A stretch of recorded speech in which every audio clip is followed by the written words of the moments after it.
Ladies and gentlemen, what's going on? My name is Denonu, and in this video here, I'm going to be giving my opinion on Loki, episode 1 and 2. And with this one here, I meant to get this out when the first episode dropped, but I had some things I was going through at the time and was super busy and just couldn't get around to it. So we're going to do episode 1 and 2 in this little 10-15 minute video here. And I'm just going to give my honest opinion on it. This is probably the most, or the Disney Plus show, I should say, that I was looking forward to the most. Only because it has the most possibility that they can change stuff and mess with things and, all of that kind of sort of stuff. This show can set the precedent for explaining where they're going to take the MCU going forward. And it really has me intrigued, honestly. Being somebody who knows the comic books, who knows the source materials that they're linking bits and pieces from, this has me the most hyped. Like Falcon and the Winter Soldier, it's a political story, just like most Captain America comic book runs when he's not, let's say, with the Avengers or stuff like that. So that I can just like, okay, well, I can see where that's going. That's not really changing a whole lot. WandaVision, that's only going to relate to her and Vision and her family.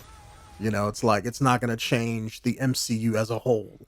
I guess that was a way of introducing the Black Lady, who's probably going to be in the next Captain Marvel movie, but it's a way of introducing her character. That's pretty much it.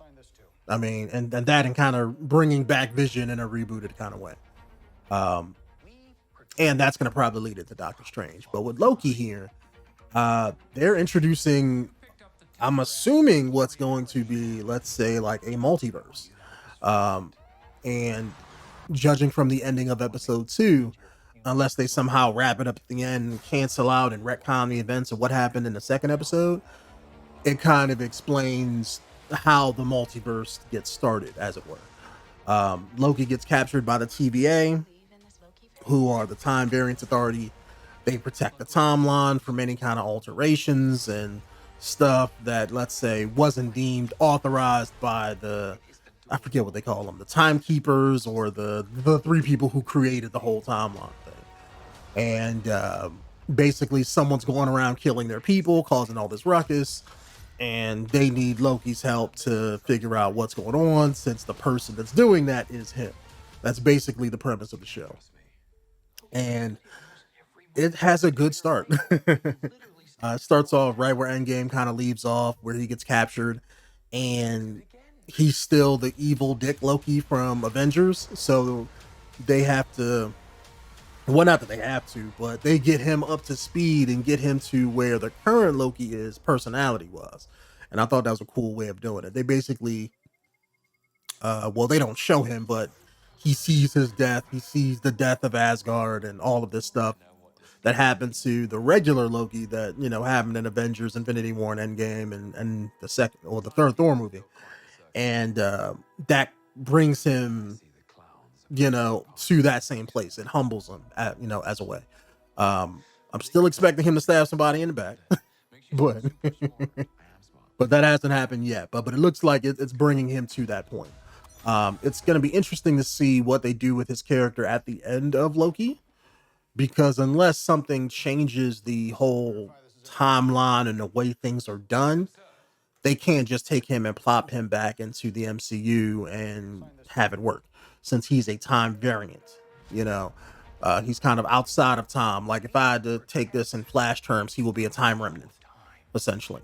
So where, like, if you have him in the regular timeline, it could screw things up and mess things up with how things are supposed to be. So at the ending of the show, I'm going to assume if they keep him around, he's going to be working for the TVA, or maybe it may lead into the next villain that they're going to probably do.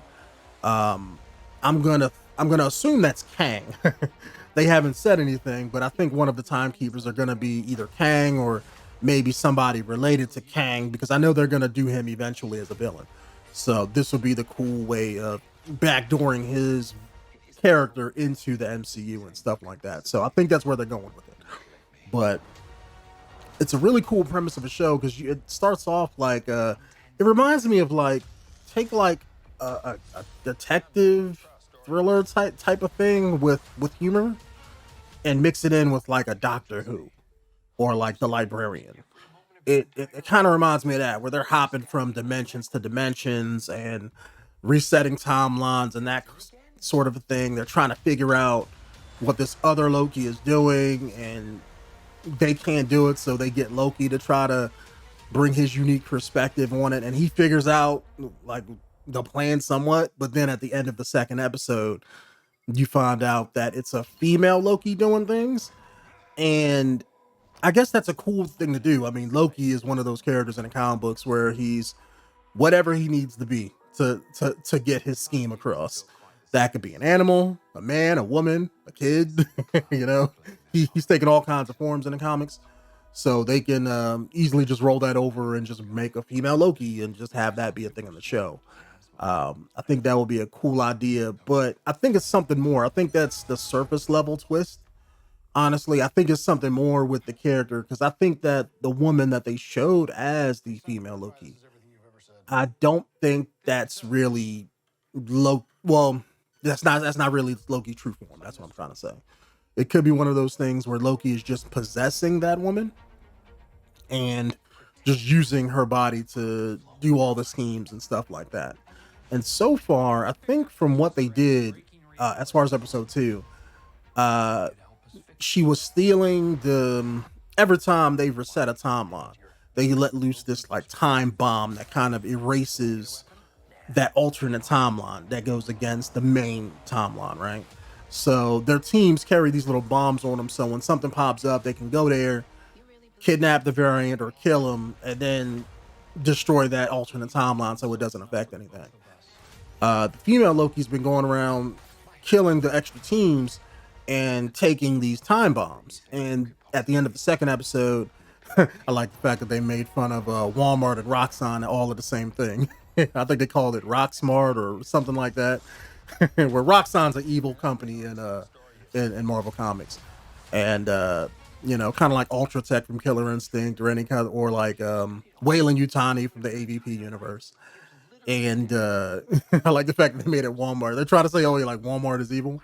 But I just laughed when I chuckled with that. So they had a whole like Walmart scene at the end of the second episode where Loki pretty much found the female Loki. They had a conversation, and I guess she started to enact a plan, which was basically send all of these time bombs, hundreds of them, throughout the main timeline and erase portions of it.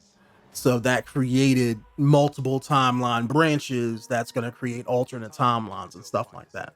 So I think that's a good way of introducing the multiverse, because now you have all of this stuff that can happen. And if you wanted to, let's say at the end of this series, you can have Loki stop Loki. And then at the end, you can keep him around and have a kind of what if type show where you show him going around to the different timelines fixing stuff with Owen Wilson. I think that can work. They have a really good chemistry together. The jokes and the quips and the back and forth between the two is really good. That has me, kind of hooked on it. It's a really great show starting out, and we're only 2 episodes in, so they have a lot of freedom to kind of go in any direction that they want. Honestly, I think that, like I mentioned before, I think they're going to use this to set up the timekeepers and just establish, like, okay, we know the cosmic side of the MCU, we know the earthly side of the MCU. Now this is like the timeline or the multiverse side of things. And between this and, let's say, whatever Doctor Strange is going to do, and maybe this leads into that, maybe by all the alternate timelines and the multiverse stuff that gets messed up in this, Doctor Strange and Loki or whoever, different heroes are going to have to go around and fix come his movie. Or maybe, more villains that Doctor Strange would have to fight pop up in his movie, like Nightmare and a few other people, to really mess things up, and he has to be the one to solve that on his end. But I think this is a cool way, like I mentioned before, to introduce Kang. Kang is a time travel villain, so to speak. He, in the far future, he takes over Earth, takes over galaxies and universes and stuff. And basically every different, it's kind of hard to explain, but every different alternate timeline version of him, he kind of works together with himself to kind of take over everything. And usually either the Avengers or the Fantastic Four have to go and deal with them and stuff like that, but they don't ever really like stop him, essentially, like for good, because in the future he still runs shit with all of his other variations, so it's one of those things where it's like they stop whatever his scheme is and they defeat him, but they don't actually kill him, or so he pops up in the comic books from time to time, and whenever he does it, it has something to do with time travel or future technology, stuff like that, because that's like his bag. So I'm assuming that the timekeepers, the ones who set up the timeline and everything in Loki, I'm assuming that one of them is Kang, or maybe becomes Kang. Maybe, let's say, they show who they are in the show, and maybe at the end of the show, maybe two of them die or whatever, and the one that's left, maybe they become Kang or whatever, and that's gonna start that whole overarching plot, of the next phase. But they may decide just to go with something else and have Kang be somebody. Maybe Kang is pretending to be Loki, starting all of this shit. Maybe we think it's a Loki variant, but really it's Kang pretending to be Loki, just because maybe he don't want them to find out who he is just yet, and maybe that's what's going on. We won't know until the series is over, but it has a great start. It's not as, let's say, action packed as like Falcon and Winter Soldier or nothing like that, but if you're looking for I can't really call it slow, it's definitely not slow, but if you're looking for something that's low key, then it's just a cool show to watch. And, the first two episodes are mainly exposition and basically setting the stage for what you're going to see. So I'm very interested to see, now that they've got that out the way with episode 1 and 2, where they're going to go with 3, 4, 5, 6, 7, and 8, because they can really do a whole lot and expand on what they've established so far. So I'm going to definitely keep an eye out for it. I know episode 3 comes out this morning. I know it's like 3 o'clock in the morning where I'm at, but I know it comes out sometime this morning. I'm going to probably watch it while I'm working. And I'm probably going to make another video about that one this evening. So we're going to talk about it again later on today.